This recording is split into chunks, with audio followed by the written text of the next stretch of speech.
జయవాసవి అందరికీ నమస్కారం.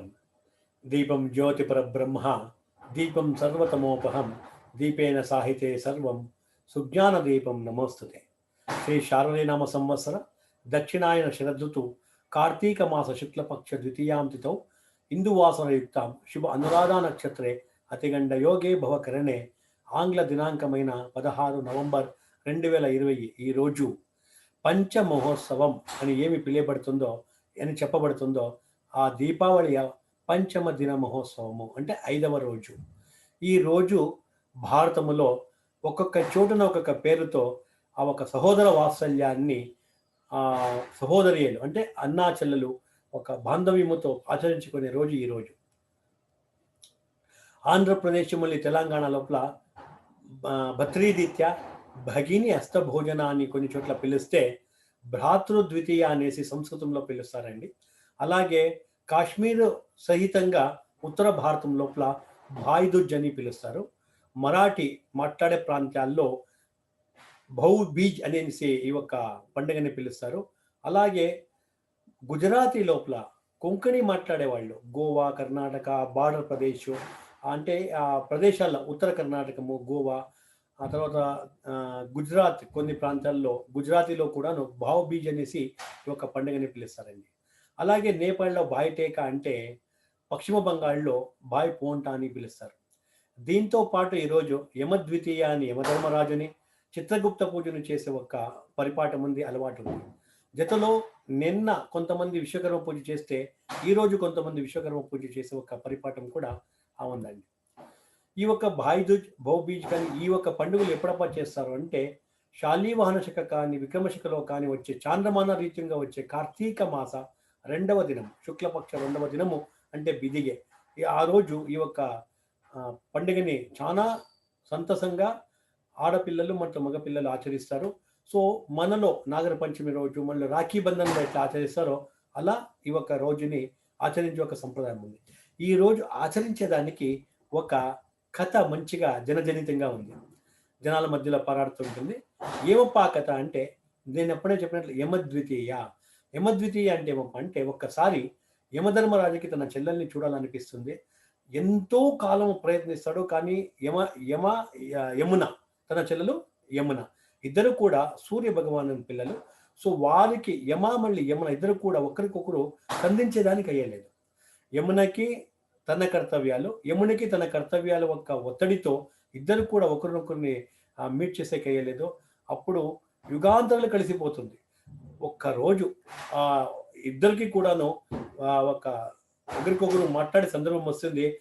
ఏ రోజప్ప అంటే ఈ రోజే కార్తీక శుద్ధ బిదిగే అంటే ఈరోజు ఒక సందర్భం చెప్తుంది. ఇద్దరు కూడా మీట్ అవుతారు. మీట్ అయ్యి చాలా సంతోషంతో తన అన్నాచెల్లెలు ఇద్దరు కూడా తమ ఆ కుశలోపరుల్ని విచారించుకుంటారు. ఇద్దరు కూడా పలకరించుకుంటారు. ఆ పలకరించిన తర్వాత యమునాదేవి సంతోషముతో యముని ఒక నెస్ట్కి తన తిలకం పెడుతుంది. తిలకం పెట్టి సత్కరించినప్పుడు యమునికి చాలా సంతోషం అవుతుంది. సంతోషమయ్యి ఏదైనా ఒక వరం అడగమ్మా అట్లా అడిగిన దానికి ఆమె చెబుతుంది, సహోదర ఇన్ని యుగములతో పాటు మనము ఒకరికొకరు కలుగలేకపోయాము. ఇక మీదట ఈ రోజు అన్నా చెల్లెలు అంటే సహోదర సహోదరులు అంటే ఇద్దరు కూడా ఈరోజు కలిసేటట్లుగా ఎవరు కలుస్తారో వాళ్ళకి అపమృత్యు దోషము లేకుండా నివారించాలని ఆ వరం అడుగుతుంది యమునాదేవి. అప్పుడు యముడు సంతోషంగా అలాగే కానీ అనేసి ఆ ఒక్క వరాన్ని ప్రసాదిస్తాడు. అప్పటి నుంచి ఇప్పటి వరకు కూడా ఆ ఒక్క సహోదర సహోదరులు ఏమి అన్నా చెల్లెల ఒక పండుగ ఉంది, అలాగే అది పరిపాఠంగా వస్తూ ఉంది. ఈ ఒక దినము శ్రీకృష్ణుడు కూడా తన చెల్లెలు సుభద్రని భేటీ చేస్తాడు.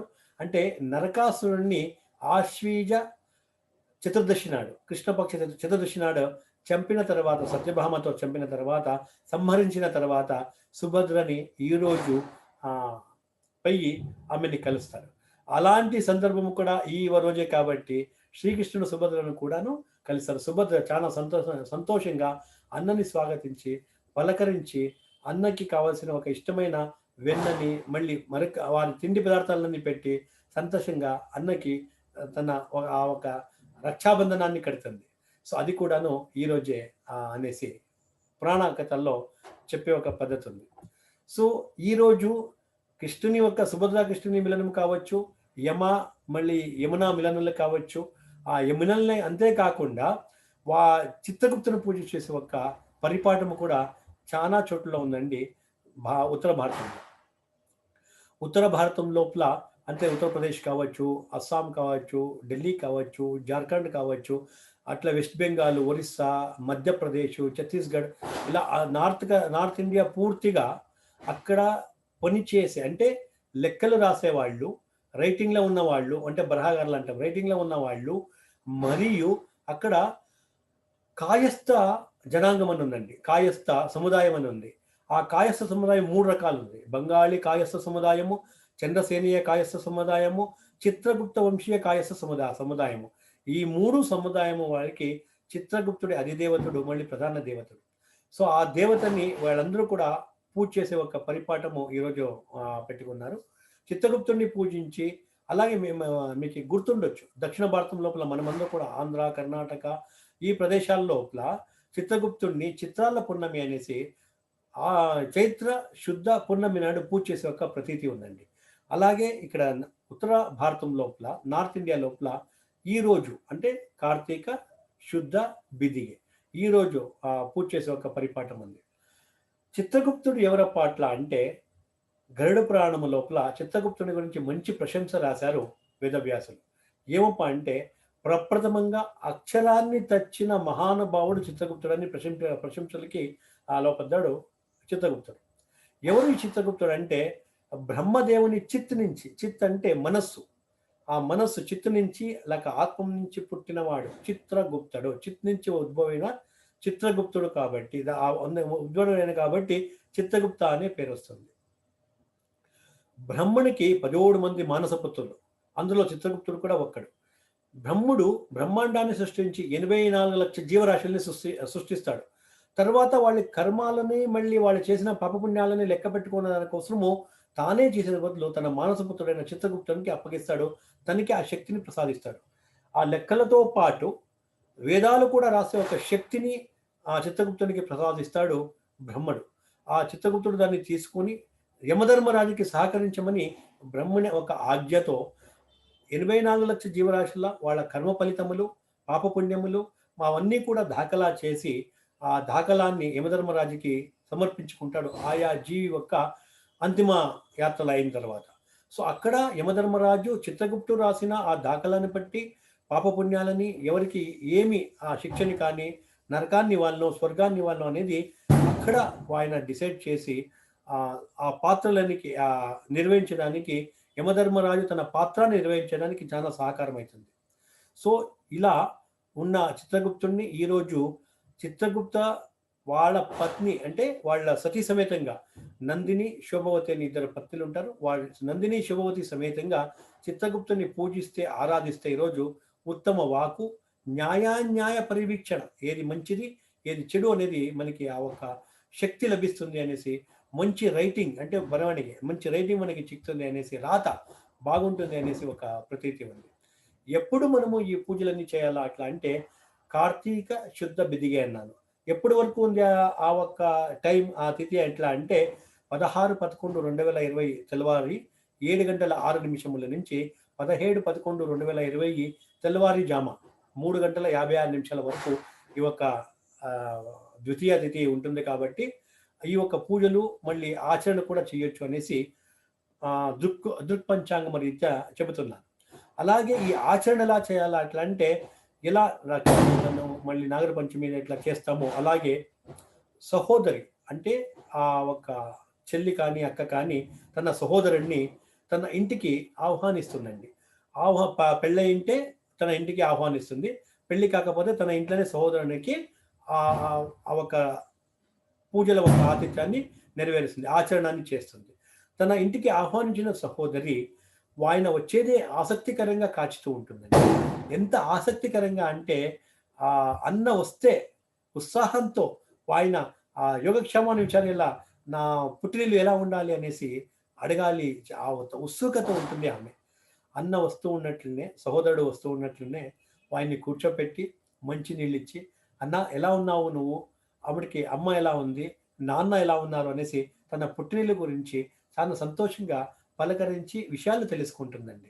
ఆవిడకి అలాగే అన్న కూడా అమ్మ నువ్వెలా ఉన్నావు, బావగారు ఎలా ఉన్నారు అనేసి కుశలోపరిలన్నీ విచారించుకున్న తర్వాత ఆ ఒక చెల్లమ్మ లేకంటే అక్క, సో వాళ్ళు ఆ ఒక సహోదరునికి కూర్చోపెట్టి తిలకాన్ని పెట్టి ఆరతి చేసి ఇష్టమైన వంటల్ని వండి ఆ ఒక సహోదరునికి భోజనం వడ్డిస్తుందండి.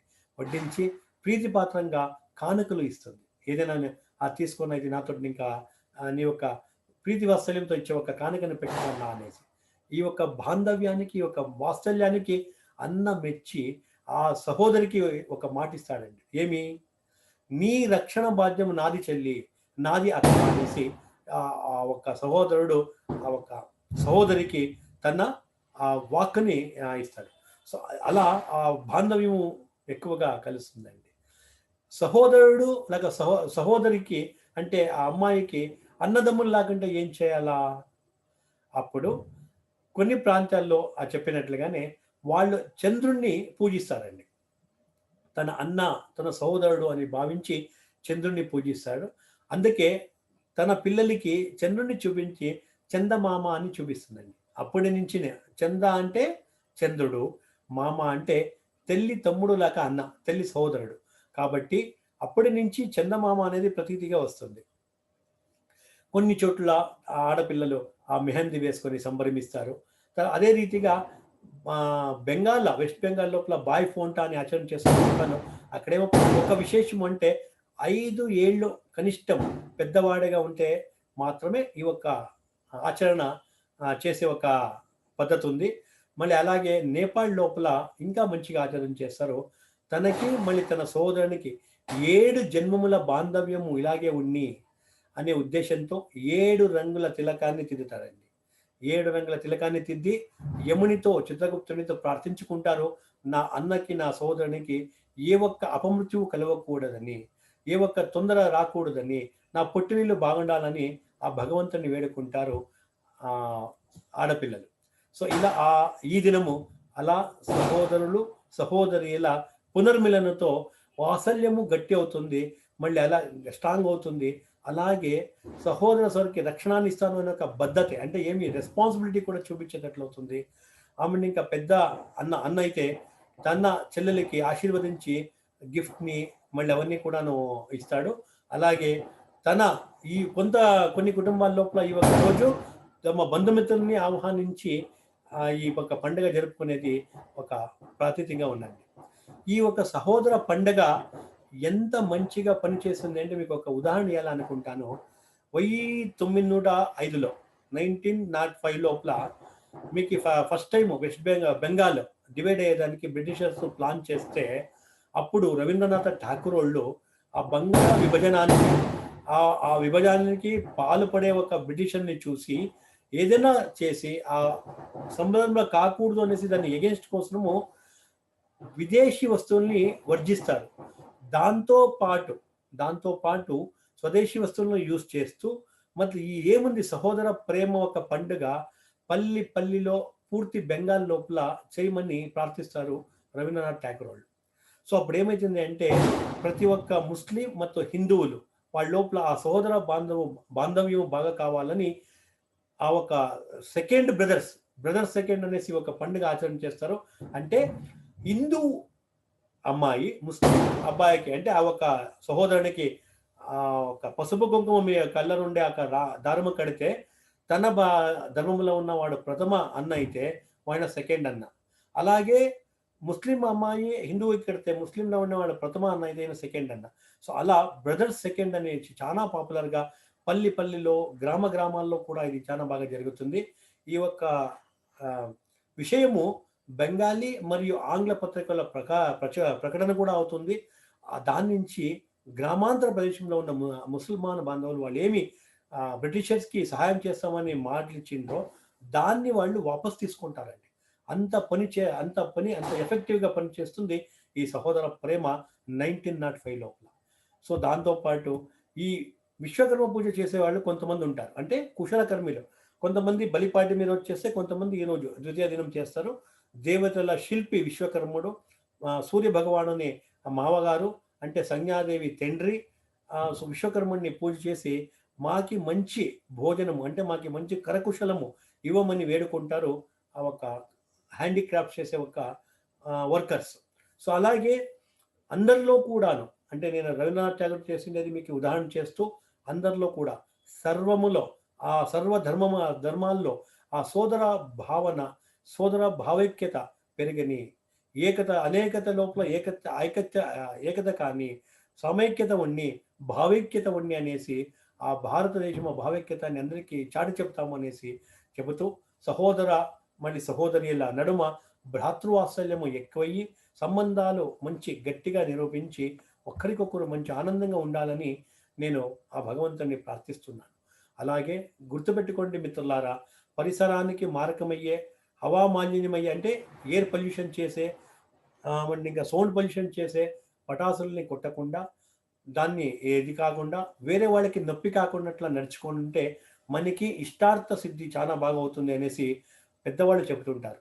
అలాగే సజ్జనతో అంటే మంచితనముతో సాయంత్రం దీపాలని వెలిగించి జ్యోతిర్గమయ తమసోమ జ్యోతిర్గమయ అనేసి కత్తలు అంటే చీకటి దూరమయ్యి వెలుగు రాని అనే ఉద్దేశంతో భగవంతుని ప్రార్థిస్తూ యమధర్మరాజు మళ్ళీ చిత్రగుప్తులు అందరిలో ఉండే అపమృత్యు దోషాన్ని నివారించి అందరిలో కూడా సద్గతిని ప్రసాదించి అనేసి వేడుకుంటూ అందరిలో కూడాను ఈ దీపావళి పండుగ మంచిగా భావైక్యతగా సుఖ సంతాలతో సద్వాంచ ఫలితములు ఇచ్చేటట్టుగా ఈ దీపావళి పండుగ కానీ అనేసి అందరిలో కూడాను రాని అనేసి ఆ భగవంతుని వేడుకుంటూ మరొక విశేష విషయముతో మిమ్మల్ని నెక్స్ట్ నేను మీట్ అవుతాను.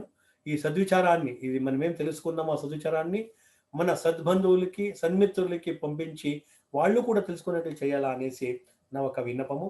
ఈ ఛానల్ కింద సబ్స్క్రైబ్ అనేసి ఎర్ర బటన్ ఉంటుంది, ఎర్ర ఆంగ్ల భాషలో రాసి ఉంటుంది. దాన్ని టచ్ చేస్తే మీరు మన జాగృతి ఛానల్కి మీరు సబ్స్క్రైబ్ అవుతారు. మళ్ళీ ಯಾವುದೇ ರೀತಿ శుల్కం లేదు, ఫ్రీ, ಯಾವುದೇ ఫీజు లేదు కాబట్టి ధైర్యంగా మీరు సబ్స్క్రైబ్ చేయొచ్చును. కొంతమంది నాకు ఫోన్ చేసి అడిగారు, సార్ ఏదైనా ఫీజు ఉందా అనేసి.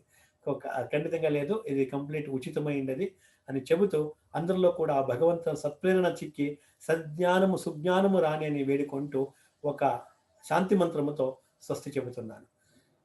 ఓం అసతో మా సద్గమయ తమసో మా జ్యోతిర్గమయ మృత్యోర్మా అమృతంగమయ. ఓం శాంతి శాంతి శాంతి.